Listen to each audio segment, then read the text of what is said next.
Good afternoon. I'm glad to be with you this Sunday.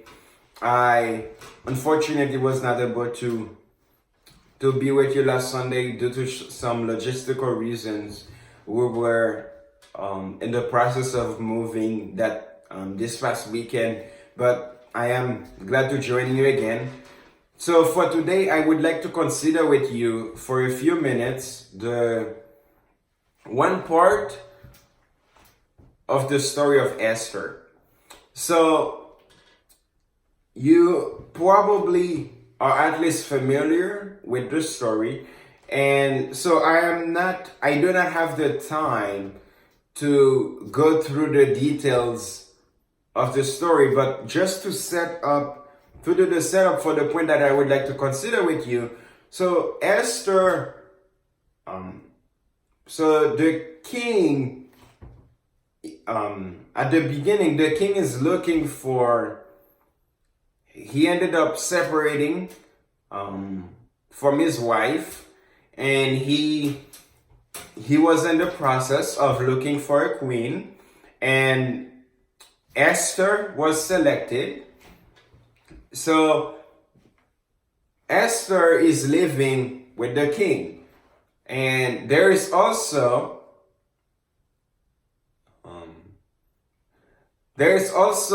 another Jew who is living in the court of the palace. His name is Mordecai, and an incident takes place between Mordecai and one of the officials in the court. His name is Haman. So an incident takes place between Mordecai and Haman, and Haman is very upset, very unsettled by what happened. He feels insulted, he feels disrespected, and he believes that the best punishment, so after he finds out that Mordecai is a Jew, he believes that the best punishment for this quote unquote disrespect that Mordecai displayed towards him, Haman believes that the best punishment for him is not just that Mordecai would be killed, but that the entire people, the entire Jews would be killed. And because he feels so disrespected, so unsettled by what happened, he believes that the only proper punishment for the insult is that Mordecai's entire people would be wiped out. And Mordecai finds out, and he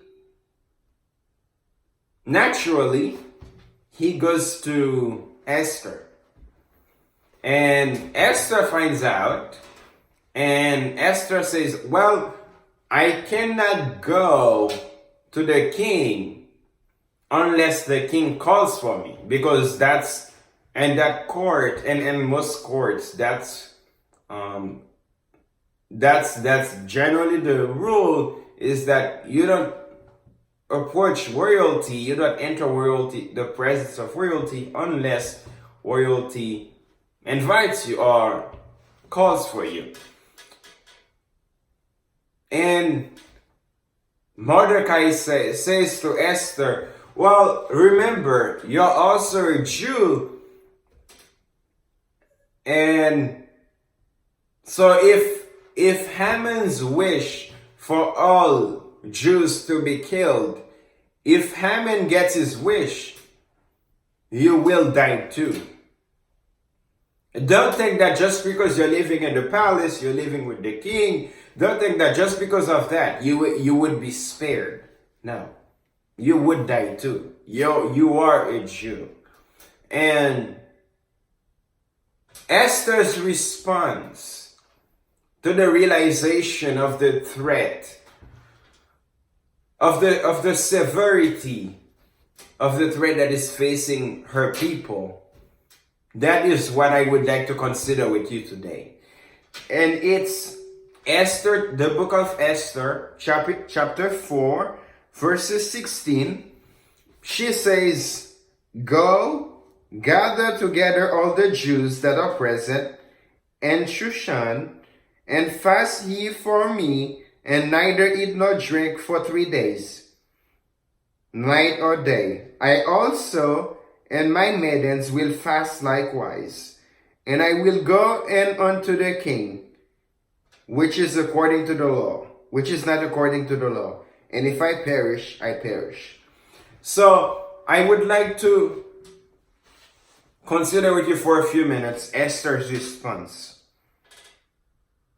"Fast ye for me, and I also and my maidens will fast likewise."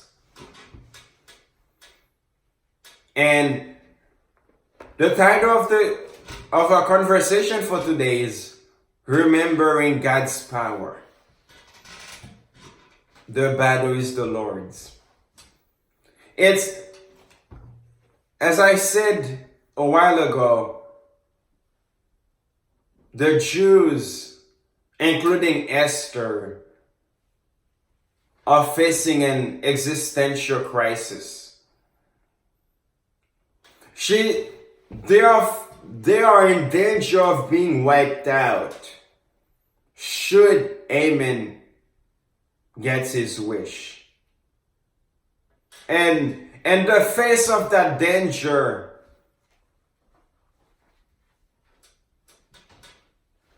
when Esther realizes that no other response will suffice, no other response will be appropriate, she decides she's going to pray. She's going to pray because she remembers. Even though the text does not say it literally, but I believe when I read the text, one of the things that happen is Esther remembers about God's power. She remembers about God's deliverance. God's power to deliver his people in the face of danger. Several stories could have come to her mind. How God rescued the people from Egypt. How God, when the people were fighting various battles, they were fighting against various enemies. Some that even outnumbered them. She remembers. And that span of time, she remembers the God she's serving. She remembered that he is powerful. That yes, they are facing an existential crisis. Yes, if Haman gets his wish, they could very well be wiped out. But she is going to pray. And so she decides nothing. What I read from this is she's reached to the conclusion that no other response will do. The only response that is appropriate to the danger, to the threat that she's facing is to go pray. To go fast and pray for 3 days. And to allow God to do what he can do. He's putting on display her belief, her firm conviction in the face of this danger, in the face of this threat, that God can intervene. God is able. In the face of this existential threat. I don't believe she would go to God unless she is certain, beyond the shadow of a doubt, that God is sufficient. Because I believe that, and that's in that moment, yes, it is not explicitly stated in the scriptures, but in that moment, she must have ruled out different possibilities. Other things that other thoughts that she may have entertained, but at some point in time, she came to the conclusion that none of these actions correspond to the threat that we are facing. But I know her God. I know her God who rescued us when we're in danger. I know her God who rescued us when we came very close to being wiped out. When we came very close to being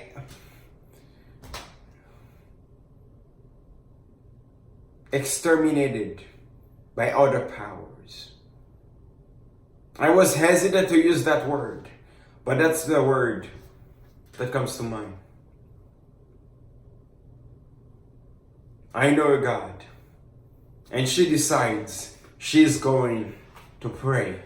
She's going to pray and fast for 3 days. She invites her people to go and do the same, to go and pray for 3 days and 3 nights and fast. And when those 3 days are up, she believes that God will respond. She is going to go to the king, even though it's not legal. But she is going to go to the king, and God will respond.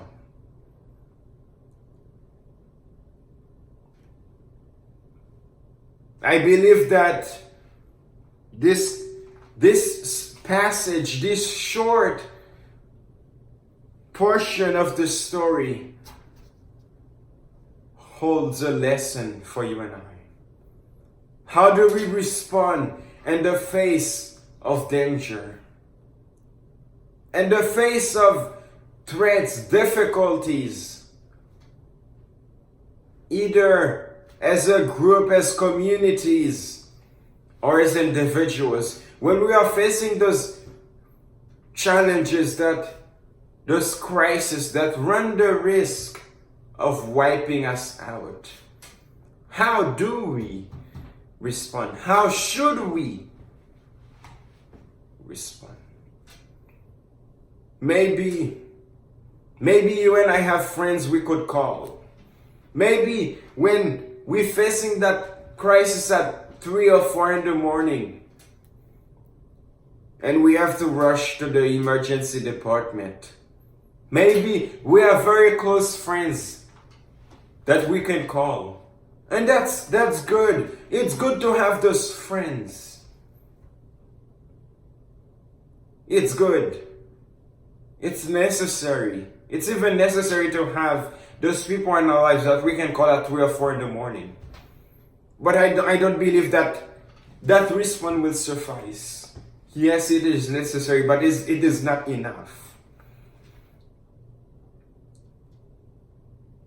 When we are sitting in the doctor's office, when we are lying on the hospital bed, and things are not looking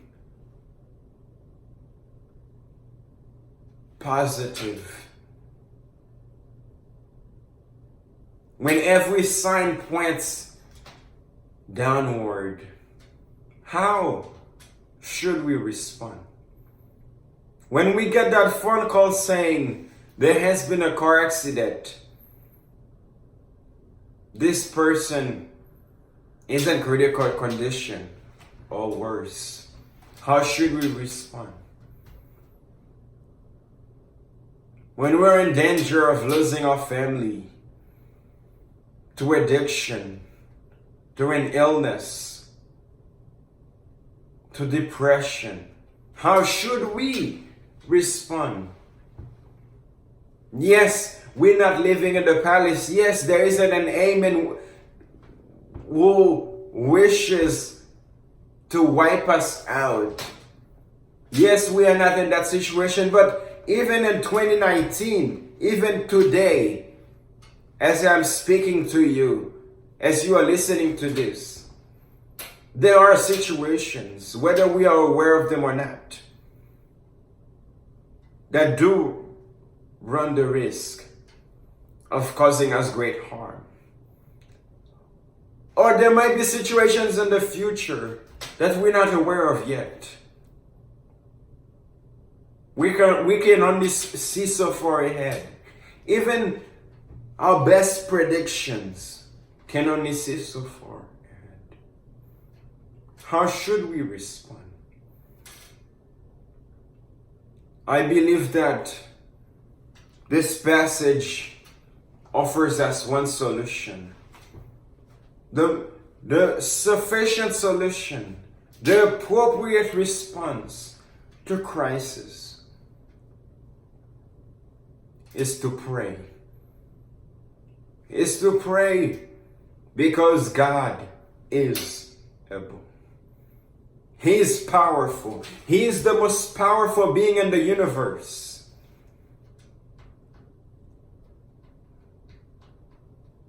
As he once told Jeremiah, is anything too hard for me? As he once led Jeremiah to tell the people of Israel, is anything too hard for me? And I believe that the response to that is no. And because the response to the question, is anything too hard for God, is no, then we can approach him with full confidence, just like Esther. We can approach him with full confidence, saying, I'm going to pray for 3 days and 3 nights. Or you can do for 7 days or 7 nights. Or you can do for 40 days or 40 nights.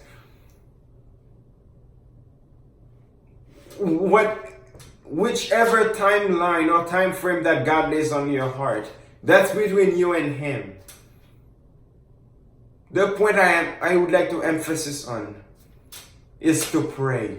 And the face of danger and the face of crisis, when all other options seem insufficient, when the doctor is out of options, when the doctor acknowledges that they have done everything they could possibly do,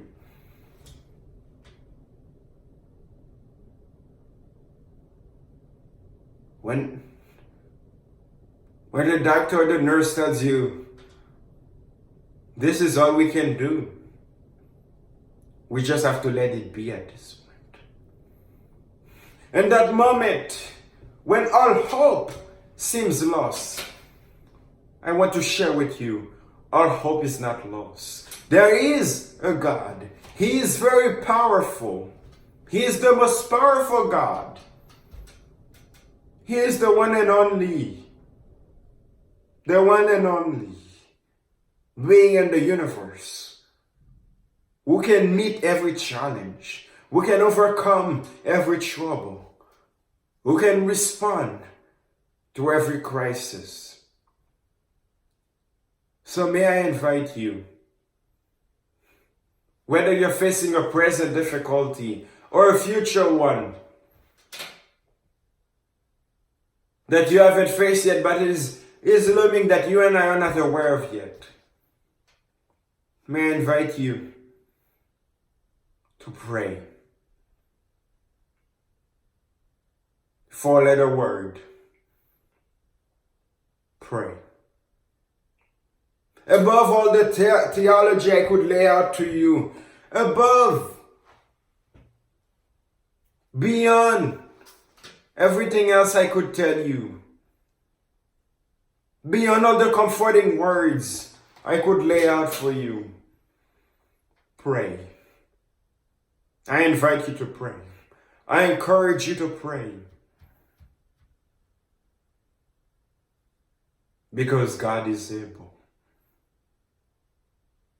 Not because we are being lazy, not because we are ignorant of the challenges that we face, not because we are giving up. No. When we pray, we are actually fighting. That's our way of fighting. That's our way of meeting the dangers we face. That's our way of saying, there are no other ways for me to fight. There are no other weapons I still hold. But I know of this weapon. I know of this God. And the only weapon I hold right now is my communication with Him. I am able to talk to Him. I am able to go to Him 24/7. 365 days a year. He's never too occupied. He's never too busy. He is never too tired to hear me, to listen, to hear my cry. So at midnight or at 4 p.m., I invite you to pray. God is able. To pray because God is able.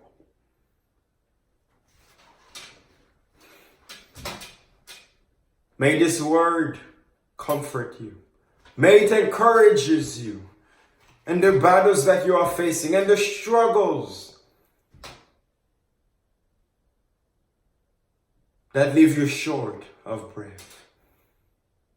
May this word, may this invitation to pray, may it gives you strength.